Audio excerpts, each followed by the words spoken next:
Welcome to YouTube channel RP in solution.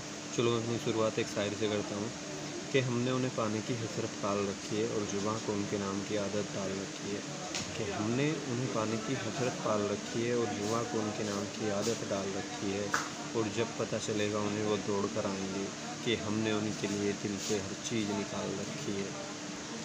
चलो हम number संख्याओं के बारे में पढ़ेंगे। ये स्टार्टिंग से लेके शुरू की क्लास से लेके और आगे तक इम्पोर्टेंट है।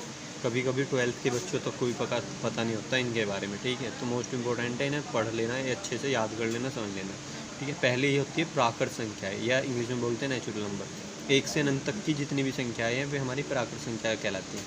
1 2 3 4 5 कहाँ तक, और इन्फिनाइट तक। इसे इंग्लिश में इन्फिनाइट और हिंदी में अनंत बोलते हैं, ठीक है। तो 1 से अनंत तक की संख्या क्या कहलाती है? मेरी प्राकृत संख्या है। उसके बाद आता है पूर्ण संख्या, इंग्लिश में बोलते हैं होल नंबर। 0 से अनंत तक की संख्याएं जो हैं, मतलब यदि प्राकृत संख्याओं में मैं 0 भी शामिल कर दूं तो वे मेरी क्या कहलाएंगी? पूर्ण संख्या है, ठीक है। देख रहे हो इनमें कितना मामूली सा फर्क है, इसीलिए बच्चों को पता नहीं होता। अगली है तीसरी है पूर्णांक संख्या, इंटीजर्स बोलते हैं इंग्लिश में। सभी ऋणात्मक एवं पूर्ण संख्याएं क्या कहलाती है? मेरी पूर्णांक, ठीक है। 0 1 2 3 और कहाँ तक? इन्फिनिटी तक। -1 -2 -3 -4 और कहाँ तक? इन्फिनिटी तक, ठीक है। तो ये सारी क्या कहलाती है? पूर्णांक संख्याएं। अब इनमें 0 से लेके इधर के जो होते हैं इन्हें धनात्मक पूर्णांक बोलते हैं, इंग्लिश में पॉजिटिव इंटीजर। ये इधर के जो होते हैं ये ऋणात्मक पूर्णांक होते हैं, या इंग्लिश में नेगेटिव इंटीजर, ठीक है। उसके बाद हम पढ़ेंगे भाज्य संख्याएं। वे संख्याएं जो अन्य संख्याओं से भी भाग हो भाज्य कहलाती है। मीन्स 4 6 8 9 10, ठीक है। और कहाँ तक? इन्फिनिटी तक, ठीक है ना, इन्फिनिटी तक, ठीक है। तो ये भाज्य संख्या कहलाती है, ठीक।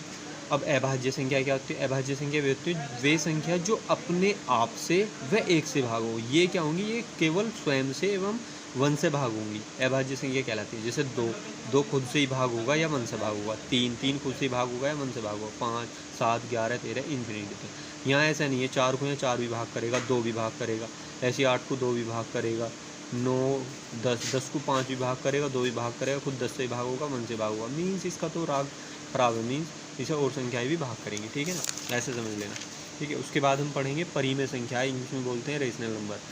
थोड़ा ठीक से समझना। वे संख्याएं जिन्हें हम पी बाई क्यू के रूप में लिख सकें तथा पी और क्यू सहभाज्य और पूर्णांक तथा क्यू 0 ना हो। देखो परिभाषा मैंने तुम्हें बता दी, ऐसे क्लियर नहीं होगा, मैं भी क्लियर करता हूँ।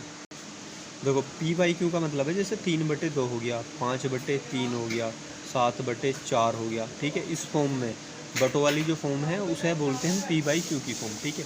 अब प्रत्येक संख्या है 2 3 5 या रूट में 3 कोई भी है, हर संख्या को के अपॉन में हम 1 तो ले ही सकते हैं। क्यों ले सकते हैं? क्योंकि भैया यू क्या होता है कि 3 है, कोई भी संख्या उसके गुणांक भी 1 होता है और उसके अपॉन में भी 1 माना जाता है, ठीक है ना। कोई भी संख्या रूट 7 ही है ना, इसका भी गुणांक 1 माना जाता है और इसका भी अपॉन में 1 माना जाता है। तो किसी भी संख्या को हम क्या कर सकते हैं? पी बाई क्यू के रूप में लिख सकते हैं ना, ठीक है ना। कुछ छोड़ के 3 जैसे 3 है तो 3 को मैं ऐसे लिख सकता हूँ 3/1, तो ये मेरी पी बाई क्यू की फॉर्म होगी, पहली बात। अब एक वर्ड आया सहअभाज्य। सहअभाज्य, अभाज्य तुम्हें पता ही है, जो किसी से भाग ना हो, केवल 2 खुद से और 1 से भाग हो। सहअभाज्य क्या होगा? जो एक साथ अभाज्य हो, जो साथ में भाग ना हो, ठीक है ना। मीन्स जैसे 4/6 है तो 2 जो है 2 ऐसा है, 2 इसे भी काट देगा, 2 3 6 और 2 दूनी 4, वो इसे भी काट देगा। तो ये आपस में क्या होगी? ये सहभाज्य संख्या होगी। 4 और 6 जो होगी वे सहभाज्य होगी। ऐसा नहीं होना चाहिए, सहअभाज्य होनी चाहिए। मीन जैसे 3/5 या मीन 7/2 आपस में वे भाग ना हो रही हो एक ही संख्या से, ठीक है, उसे बोल देंगे सहभाज्य, ठीक। और पूर्णांक होना चाहिए, मीन्स इनमें से पूर्णांकों में से आनी चाहिए वे संख्या, तथा क्यों 0 ना हो। क्यों 0 ना हो इसका मीन्स और समझ लो। क्यों 0 ना हो मीन्स जैसे 3/0 ना हो या 1/0 ना हो। 0/2 भले ही हो या 0/1 भले ही हो, इससे हमें कोई मतलब नहीं। उसने तो इतना कहा कि बस क्यों 0 ना हो भैया, क्यों जो है वो 0 ना हो, ठीक। पी भले ही 0 हो जाओ, ठीक है। तो इसीलिए 0 जो होता है, 0 भी मेरी परिमेय संख्या मानी जाती है। क्यों? क्योंकि मैं 0/1 लिख सकता हूँ ना इसे, 0/1 लिख सकता हूँ इसे, तो यू क्या कहलाएगी? मेरी परिमेय संख्या कहलाती है। क्लियर? एक चीज़ और बता दूं कि 0/1 को हम इन्फिनाइट कहते हैं। इसे ऐसा क्यों कहते हैं इसे भी बता देता हूँ। देखो 1 है, 1 से एक सेकेंड अब यदि देखो तुमसे पूछ रहा है कि जीरो परी में है या अपरी में, यू बताओ, तो भाई जीरो है, जीरो को मैं ऐसे लिख सकता हूँ ना, 0/1, तो p/q के रूप में होगी। सह अभाज्य भी है, ठीक है, आपस में एक दूसरे को भाग नहीं कर रही, और पूर्णांक भी है, 0 और 1 पूर्णांक भी है, ठीक है। और हमसे कहा गया कि क्यों जीरो ना हो, क्यों जीरो ना हो, सही बात है, क्यों जीरो है ही कहाँ हमारा, क्यों तो 1 है, p भले जीरो, इस चीज़ से कोई मतलब नहीं। तो जीरो भी क्या होता है, जीरो भी एक परिमेय संख्या होती है, ठीक है। अब मैं तुमसे कहने लगा कि क्या 1/0 एक परिमेय संख्या है, तो यू एक अपरिमेय संख्या होती है। क्यों? क्योंकि यू एक शर्त पूरी नहीं करती, कौन सी, कि क्यों जीरो ना हो, और यहाँ क्या है, यहाँ क्यों जीरो है, ठीक है। एक चीज़ और बता दूँ, 1/0 का मान इन्फिनाइट होता है, और यू आता कैसा है इसे भी समझो। देखो 0 से 1 को भाग करो, 0 1 जा 0, डिवाइड करोगे 1 आएगा, 0 1 जा 0, ठीक है, डिवाइड करोगे मतलब घटाओगे 1 आ जाएगा, फिर 0 1 जा 0। मीन्स क्या है, यू प्रोसेस चलता रहेगा, इसीलिए इस मान को क्या कहा जाता है, इन्फिनाइट कहा जाता है। 1 से 0 को जब तुम भाग करोगे तो इन्फिनिटी इसी वजह से आता है। बालक कन्फ्यूज रहते हैं कि 1/0 इन्फिनाइट होता है या 0/1 इन्फिनाइट होता है, ठीक है। तो 0/1 तो 0 ही हो जाता है, 1/0 क्या कहलाता है, मेरा इन्फिनाइट कहलाता है, ठीक है। तो परिमेय संख्या की परिभाषा अब तुम्हें क्लियर हो जानी चाहिए। वे संख्या है जिन्हें हम p/q के रूप में लिख सकें तथा p और q सहभाज्य हों, सहभाज्य मतलब साथ में भाग ना हो रहे हों, और पूर्णांक हो तथा q 0 ना हो। अपरिमेय संख्या है, देखो इसकी कई सारी परिभाषाएं हैं, जो पहले वाली परिभाषा है वो तो मेरे अनुसार मैंने लिख रखी है, लेकिन वो ठीक नहीं। इसमें कह रहा है कि वे संख्याएं जिन्हें हम p/q के रूप में नहीं लिख सकते, ठीक है। अब इसके बारे में बता देता हूँ थोड़ा सा। देखो अपरिमेय संख्या के जो एग्जाम्पल होते हैं वे ऐसे होते हैं, √7, पाई, √2, √5, ठीक है। अब हम यदि इनकी परिभाषा देखें, जो मैंने अभी भाई बुक्स वगैरह से उठाई है, इसमें परिमेय संख्या, अपरिमेय की परिभाषा है कि वे संख्या जिन्हें हम p/q के रूप में नहीं लिख सकते। तो भाई अब मेरे अनुसार तो लिख सकते हैं, √7 है, इसके गुणांक भी 1 होता है, इसके बटे में 1 होता है, तो पहली कंडीशन तो ये पूरी करता है, ठीक है। लेकिन यू इसकी परिभाषा नहीं है, ठीक। इसकी जो मैंने अपनी अच्छे से परिभाषा ढूंढी है, इसकी सही परिभाषा ये है कि वे संख्याएं जिनका दशमलव प्रसार अशांत अनावर्ती का हो अपरिमेय संख्याएं कहलाते हैं। अब तुम्हें परिभाषा तो पता चला होगा, लेकिन अशांत अनावर्ती की वजह से समझ में नहीं आया होगा। अभी मैं इसे बताता हूँ क्या मतलब है इसका। देखो, शांत बोलते हैं रुकी हुई चीज़ को, और अशांत बोलते हैं जो स्थिर ना हो, जो रुका हुआ ना हो। जैसे 2.14, तो यहाँ पे स्टॉप हो गया, इसका जो दशमलव प्रसार है वो यहाँ पे स्टॉप हो गया, तो ये तो हो जाएगा शांत। अब अशांत किसे बोलते हैं, जैसे 14141414, तो ये रिपीट ही हो जाएगा। तो इसके ऊपर तुमने देखा होगा कि ऐसे बार लिखा होता है, तो इसका मतलब होता है कि 14 का रिपीटेशन हो जा रहा है, और कहाँ तक हो रहा है कुछ पता ही नहीं, इनफिनिट तक।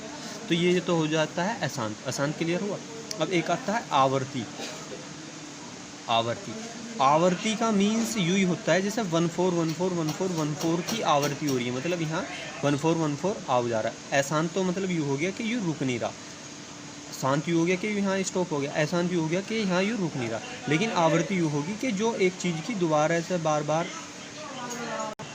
देखो अब हम पढ़ेंगे शांत और अशांत। शांत बोलते हैं जैसे 2.14 है, तो पॉइंट के बाद यू दो अक्षरों के बाद स्टॉप हो गया, लेकिन पॉइंट के बाद इसका यहाँ कुछ फिक्स नहीं, चलो जा रहा। तो जो चीज़ रुकी हुई है उसे बोल देते हैं शांत, और जो अस्थिर है, जो रुकी हुई नहीं है, उसे बोल देते हैं अशांत, ठीक है। ये चीज़ क्लियर हुई। एक चीज़ होगी आवर्ती, एक आवर्ती और होता है। आवर्ती का मीन्स हुआ जैसे 2.14141414, और कहाँ तक इन्फिनिट, मतलब इसका चल ही रहा है, ऐसे डॉट डॉट लिखा मिलेगा तुम्हें, ठीक है। तो इसका मतलब होता है कि 141414 की क्या हो रही है, आवर्ती हो रही है। यहाँ बाहर नहीं लिखेंगे, यहाँ इसे ऐसे लिख सकते हैं 2.14, ठीक है। इसका मतलब ये है कि 14 की आवर्ती हो रही है, मतलब 14 बार बार आ रहा है। अब एक आता है अनावर्ती। अनावर्ती क्या होता है, अनावर्ती का मीन्स है कि आवर्ती, यहाँ आवर्ती तो हो रही है, मतलब कोई चीज़ आ तो रही है, लेकिन कोई फिक्स तरीके से नहीं आ रही। जैसे इसका तो मेथड हमें समझ में आ गया, 5 4 3 2 1 8 9 5 4 6 7। इसका मतलब ये है कि आवर्ती तो हो रही है, लेकिन फिक्स आवर्ती नहीं हो रही है। यहाँ अशांत है और अनावर्ती। अनावर्ती का मीन्स यू हो गया, जैसे यहाँ तो फिक्स था कि 141414 आ जा रहा, ठीक है। इसका दशमलव प्रसार हो गया अशांत आवर्ती का, लेकिन यू जो दशमलव प्रसार है यू हो गया अशांत अनावर्ती का, क्योंकि इसमें तुम फंक्शन को पकड़ नहीं पा रहे हैं कि भाई इसका रिपीटेशन हो रहा है, या इसका रिपीटेशन हो रहा है, या इसका रिपीटेशन हो रहा है। तो ऐसा दशमलव प्रसार क्या कहलाता है, अशांत अनावर्ती का। तो अब तुम्हें क्लियर हो जाना चाहिए कि वे संख्याएं जिनका दशमलव प्रसार अशांत अनावर्ती का हो अपरिमेय संख्याएं कहलाती हैं, ठीक है। उसके बाद अब लास्ट रहेगी एक वास्तविक संख्याएं, या इंग्लिश में बोल देते हैं रियल नंबर। परिमेय संख्याएं व अपरिमेय संख्याओं के समूह को ही क्या कहते हैं, वास्तविक संख्याएं कहते हैं, ठीक है। तो इन्हें अच्छे से समझ लेना। कोशिश तो मैंने ठीक से समझाने की करी है, और 1-2 बार वीडियो ठीक से देख लेना, ये क्लियर हो जाएंगे।